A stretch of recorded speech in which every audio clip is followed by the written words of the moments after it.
Hi guys! Good evening! Welcome back po dito sa Ganda Resory Channel. Andito na naman nga po ako para maghatid sa inyo ng latest update and fresh happenings about sa TVJ, sa Itbulaga at sa loob at labas po ng showbiz. Kaya naman sa mga hindi pa po nakaka-subscribe dyan sa ating channel, pindutin nyo lang po ang subscribe button dyan sa baba at the notification bell para maging updated po kayo sa mga balita po natin.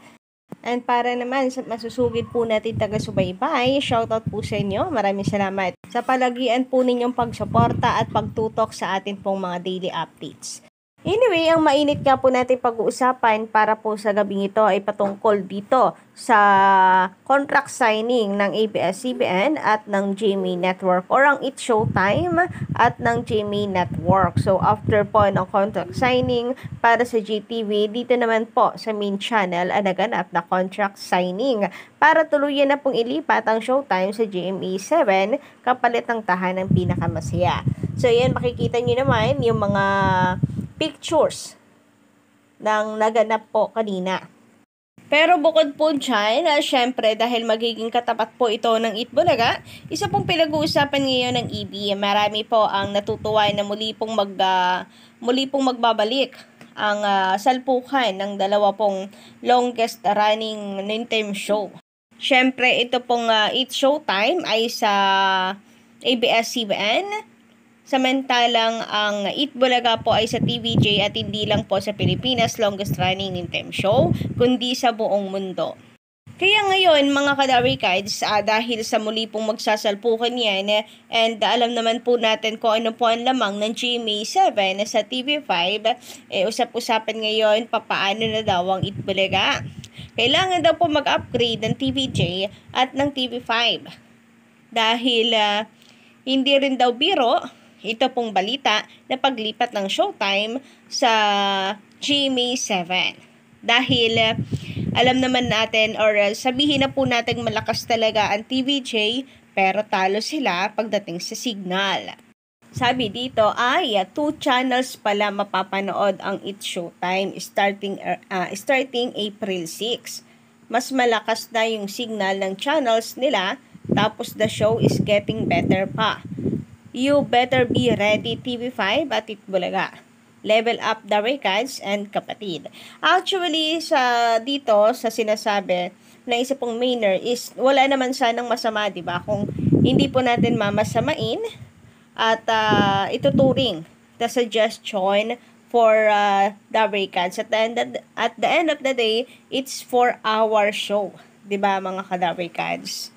And for improvement pa ng ating show. Anyway, gusto ko namang magpasalamat doon po sa mga hindi po nababother natin ng mga ka-legit records. Kasi makikita nyo yung pagmamahal at suporta po sa TVJ, kailanman never po mangyayari. Kahit nasan po ang TVJ, susunod po ang mga legit records. Yan po ang isang katotohanan na hindi po mababali. Kaya bakit po tayo mangangamba nga naman, di ba mga kadarikan? So, kanya-kanya naman po tayo ng pagtingin at pagsuporta, pagmamahal sa Itbulaga. So, meron pong nagbibigay ng concern for the better and meron naman pong no matter what happen, walang pakialam sa mga nangyayari sa paligid.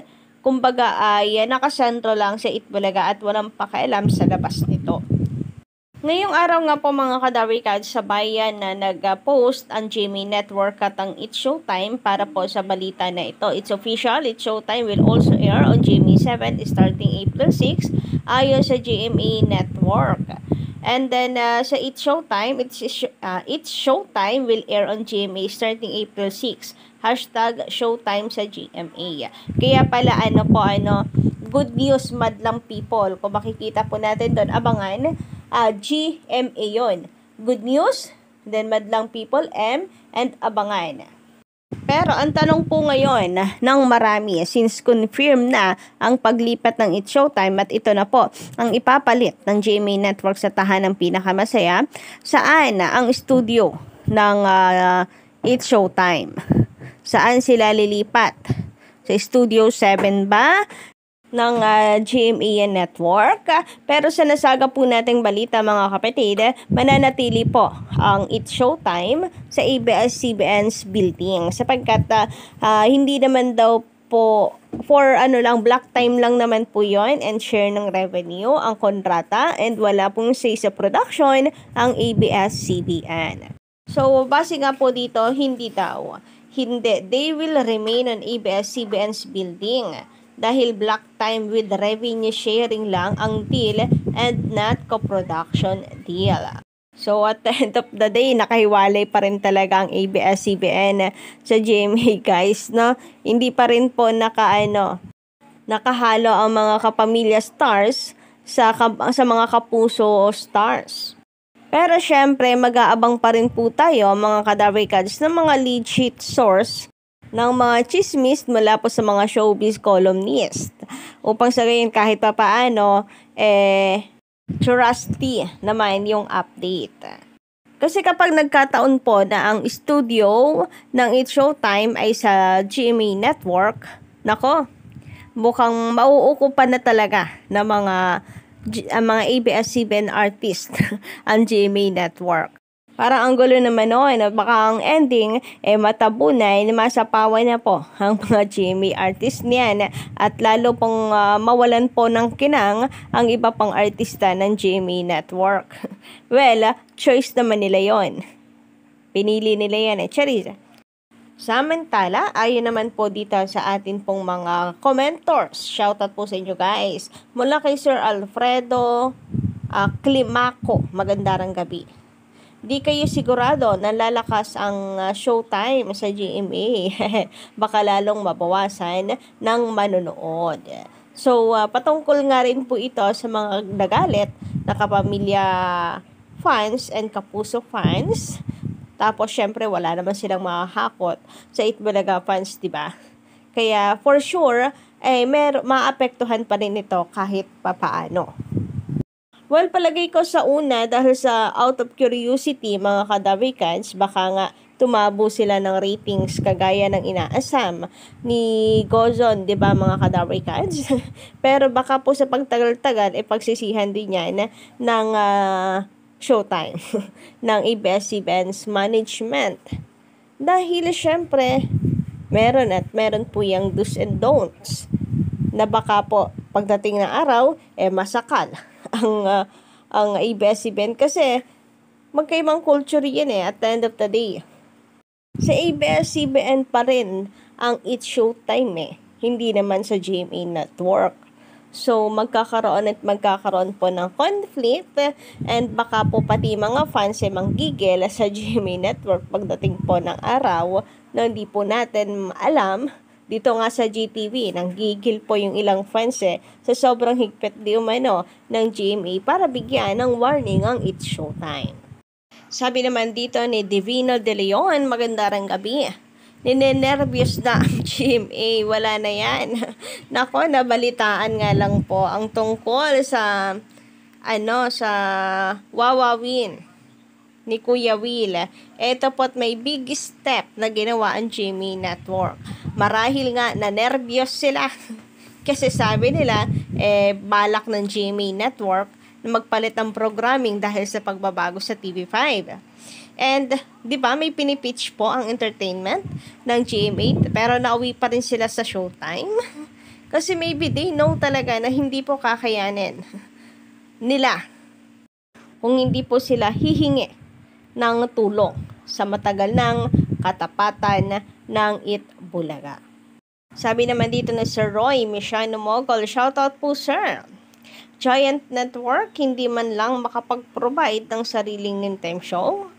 Hindi na nga nila mapasikat mga artist o mga artista nila. Tapos ngayon, kumuha pa ng lalong hindi magpapakilala sa mga artista ng GMA7.